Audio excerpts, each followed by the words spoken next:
my name's Michelle Gellis. I am an acupuncture physician, and I would like to thank you for coming today to my presentation, and also thank you to the American Acupuncture Council for hosting today's talk. Today I will be speaking about cosmetic acupuncture as a major source of profit for your practice. I teach facial and cosmetic acupuncture classes internationally, and some of the questions that I get have nothing to do with the actual act of performing the the techniques, the protocols, the theory of cosmetic or facial acupuncture. Frequently, a lot of the questions that I get have to do with setting up your practice, marketing, timing of treatments, and other services in addition to facial and cosmetic acupuncture. So I would like to cover those topics today so I can bring to light some of the lesser talked about topics when it comes to facial and cosmetic acupuncture. So first, I would like to talk about how to set up your cosmetic acupuncture practice.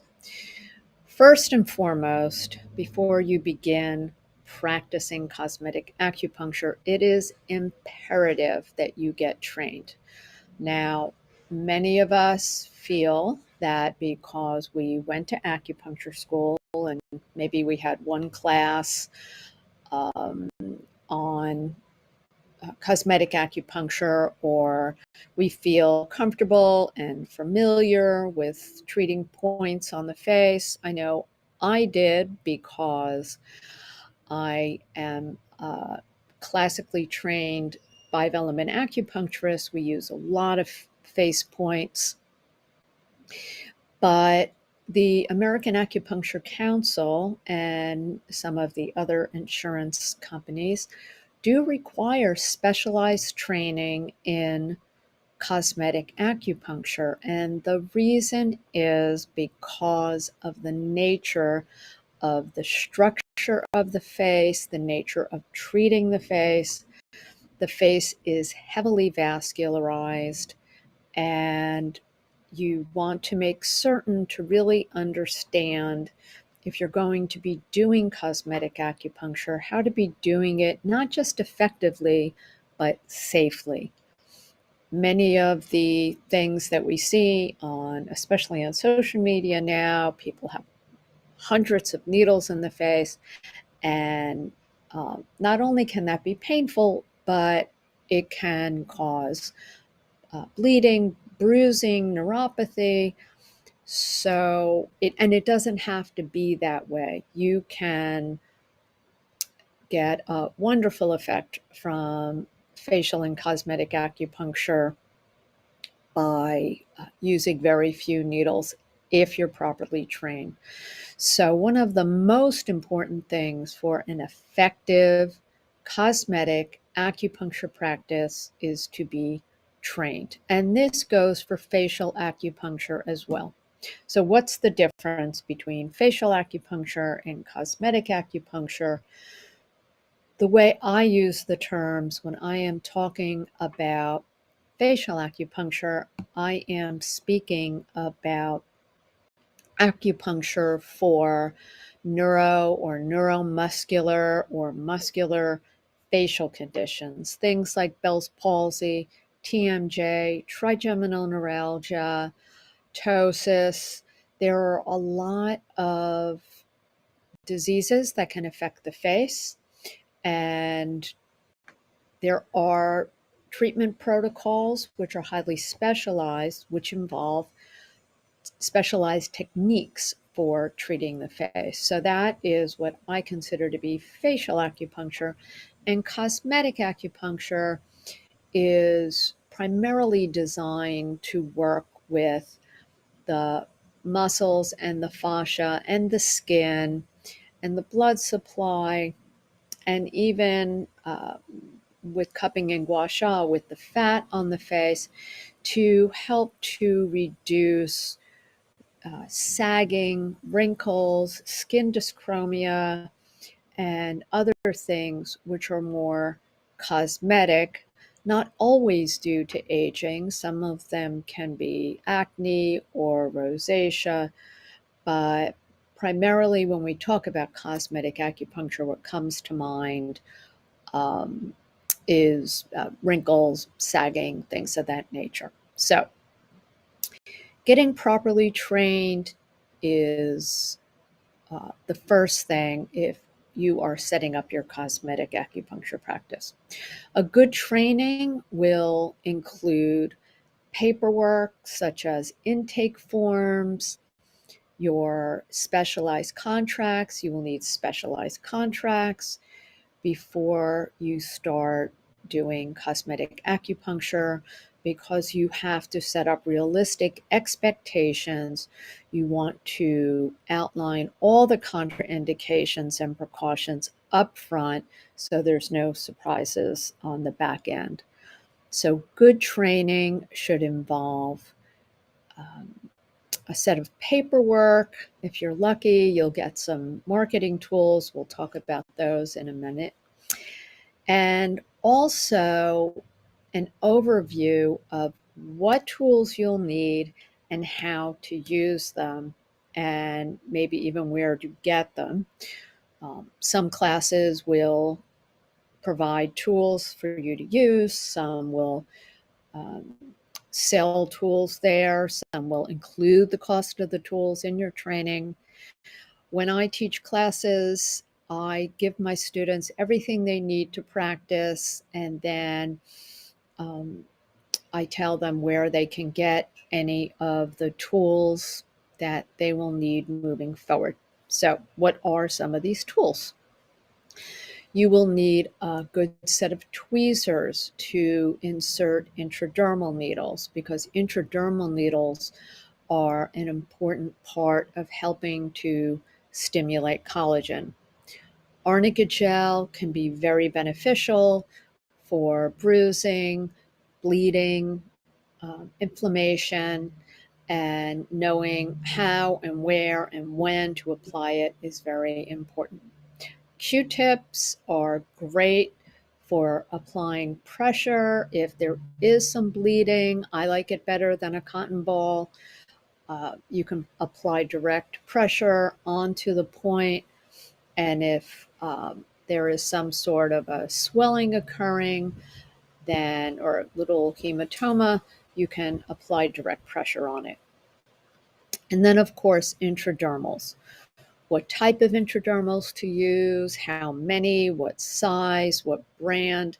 These are all things that will be important pieces of information when you set up your cosmetic acupuncture practice. I like using a floor lamp in my treatment room. It will provide adequate lighting so that you can see what you're doing. The floor lamps that I like are kind of these gooseneck lamps where it's on the floor, but you can move it this way with a fluorescent bulb. They are available usually at craft stores and possibly on the internet as well. I like having uh, like a foam, like a Tempur-Pedic type foam cushion on the table because sometimes our tables, although they are comfortable for the short term, our cosmetic patients tend to be on the table for quite a while. So having that extra layer is really nice, gives it kind of that spa feel without a huge investment. And depending on where you live, a table warmer is really nice too, because you will have arm and leg points exposed. In some instances, your patient's neck and chest might be exposed because they have needles in them. And of course, their head and face will be exposed. And this will warm up the body and help the blood flow up of the face. Depending on what style and brand needles you have, having an extra garbage pail in your treatment room comes in handy because you'll be working at their feet, at their arms, doing your body points, and then you'll be sitting at the head of the table working on their face. So having a couple of small trash pails I found to be very beneficial. A hand mirror so that your patient can look at themselves, they can point out things to you that are areas of concern, or they could look at themselves after the treatment. And then a small magnet. They make these, they're kind of, it looks like a pen, but it's an extendable magnet. If one of the intradermal needles were to fall someplace, instead of using your fingers to pick it up, you could use these small magnets to pick them up. What about marketing tools? What are some of the things that can really get you noticed? I have had a cosmetic acupuncture practice for almost 20 years, and I still, to this day, have paper brochures explaining cosmetic acupuncture. When I teach classes, I have a marketing kit available, and I have pre-made brochures that my students can download so they don't have to design them.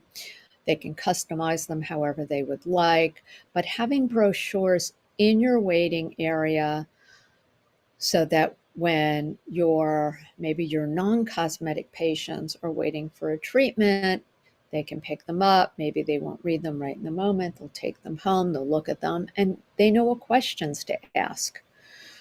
I also have a book in my waiting room, and I have testimonials from my cosmetic acupuncture patients, plus before and after photos. And if you're just starting out, you might say, well, I don't have any before and after photos. Again, when you get trained, ask the person who's training you if they have photos to share. This is something I also provide in my classes so that students, before they even have before and afters, at least they have something verifiable that they can show to patients. And also on your website, you should have a separate section just for cosmetic acupuncture, and have your SEO, your search engine optimization, pointing towards this as far as blog posts. Your social media can point to this page directly on your website. The more activity the page has, the more is going to be shown when someone is in your area and they Google cosmetic acupuncture or facial acupuncture in whatever city you're in. But the testimonials, having them both on your website and in your waiting room, can be very powerful. As far as your social media, you have to know your audience. There are certain types of social media that lend themselves more to the videos, certain lend themselves more to stories and sharing. But definitely, if you want to focus on facial and cosmetic acupuncture, getting your before and afters, having your videos, having your hashtags, everything set up to drive traffic to your TikTok or your Instagram or your Facebook pages is very important. And I know a lot of my younger students left Facebook or were never on Facebook. They say it's for old people. Well, many of your clients will be old people. So keep that in mind. If you're not on Facebook, if you've never been on Facebook, if you got off of Facebook, you might want to reconsider having a Facebook page, maybe just for your cosmetic acupuncture piece of your practice and for nothing else. Um, I do have a Facebook group that I run, which has over 8,000 people in it. It's called Facial Acupuncture.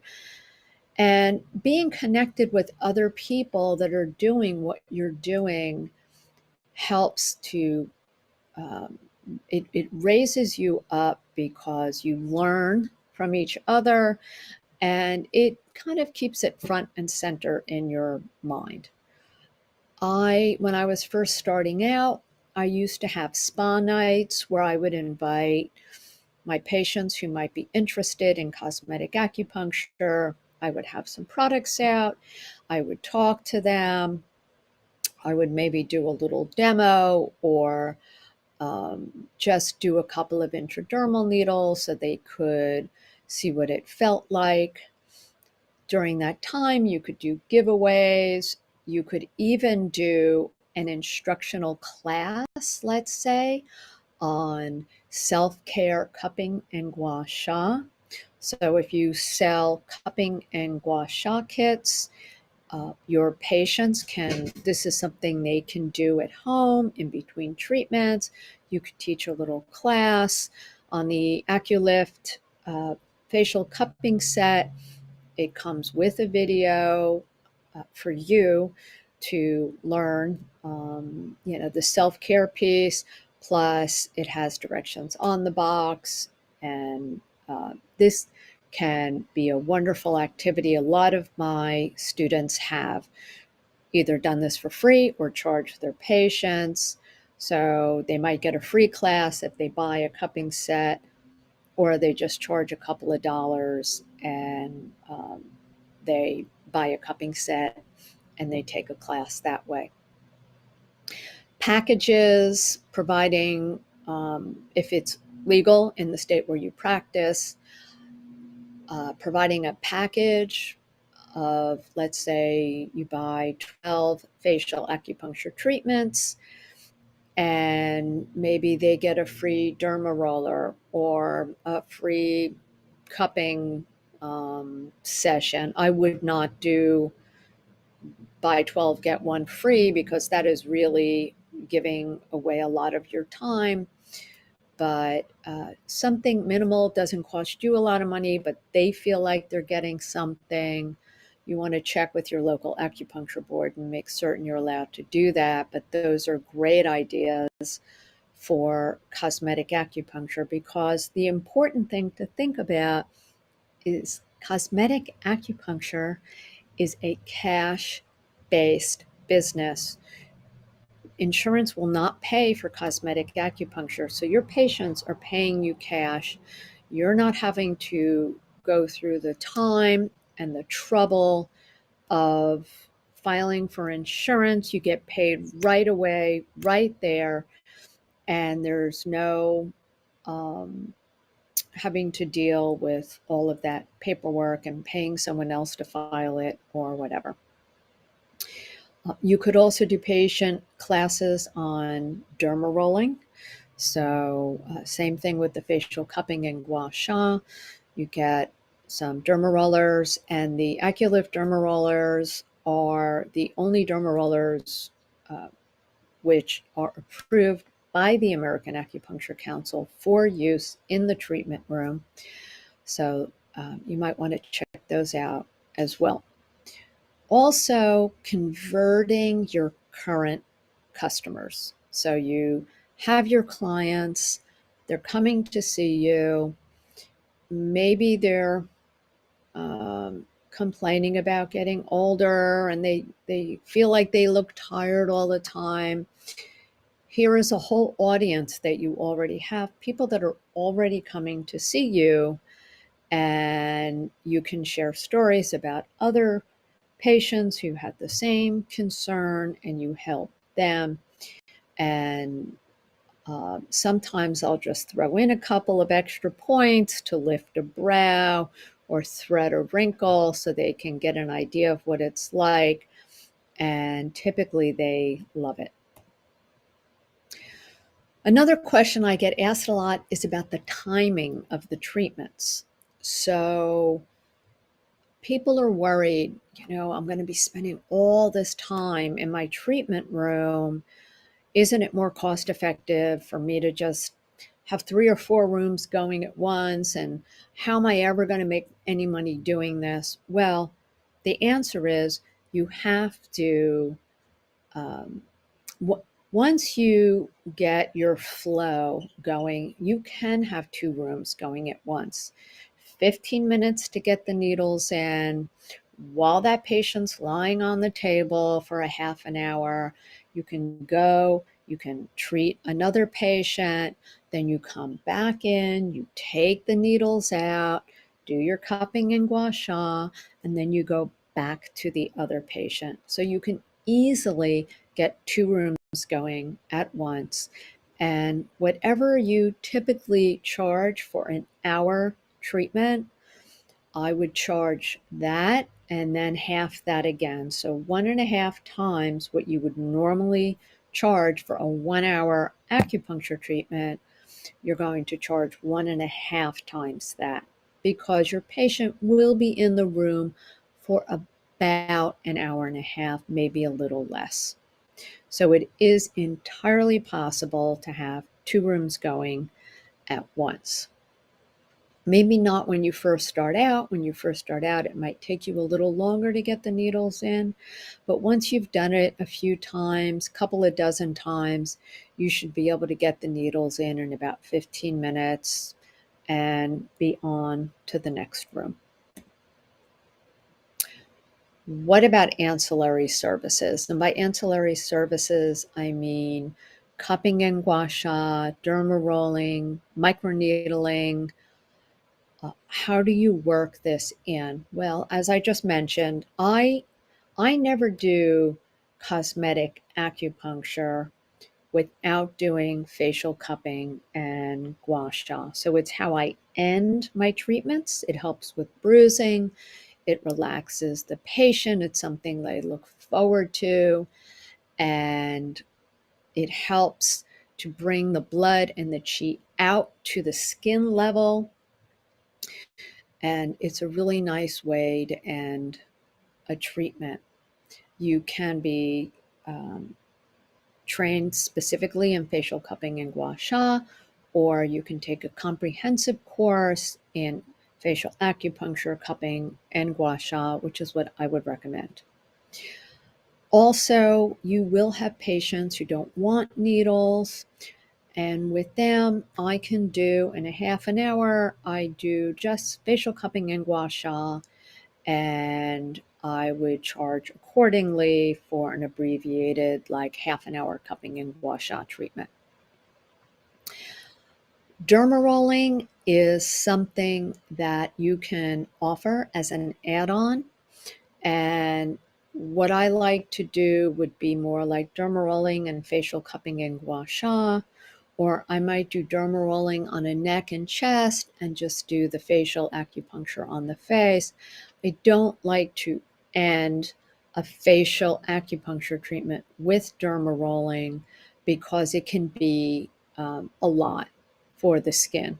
So you can sell your patients a derma roller and teach them how to use it, and then they can use it at home in between treatments, or you can offer it as a separate service. And then depending on how much time you want to spend with the derma rolling will determine what you would charge and charge accordingly. Now, derma rollers are single person use.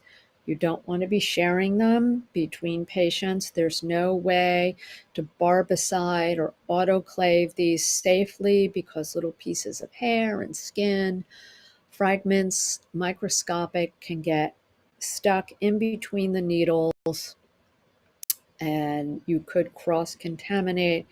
So if you are going to offer it as a service, you either keep the derma roller for your patients for when they come and you would clean it and use it just on them, or you would use it on them and send them home with it. And then if they wanted you to do a treatment on them when they come back, they would have to bring it with them. As far as microneedling, I do microneedling as a standalone service. So I will do facial acupuncture, facial acupuncture, facial acupuncture, and then microneedling. And the only caveat to this is if someone only wants or needs microneedling, let's say on their neck, on their chest, on their hands, I can do cosmetic acupuncture. So I would put in the body points and the face points, and then I could put numbing cream on them. And then once I take the needles out of their face, I could do the microneedling.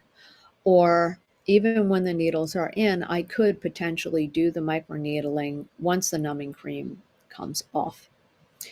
And this way, the person is kind of getting the best of both worlds, especially if they have problem areas around the lips, on the chin. But you don't want to be doing cosmetic acupuncture and microneedling on the same area in the same treatment. And microneedling is extremely profitable. It's very easy to add into your practice, and people are charging anywhere from $350 to $700 for a half an hour microneedling treatment. So you have your initial investment of your microneedling tool like the AcuLift MicroPen, or um, and then the only thing you have to replace are your serums, which are not a tremendous investment up front, and then you can add this on as a treatment. So I think that is all I have for you today. You can find me on social media at facialacupunctureclasses.com, or on Facebook or Instagram or TikTok at Michelle Gellis. And again, thank you to the American Acupuncture Council for hosting this.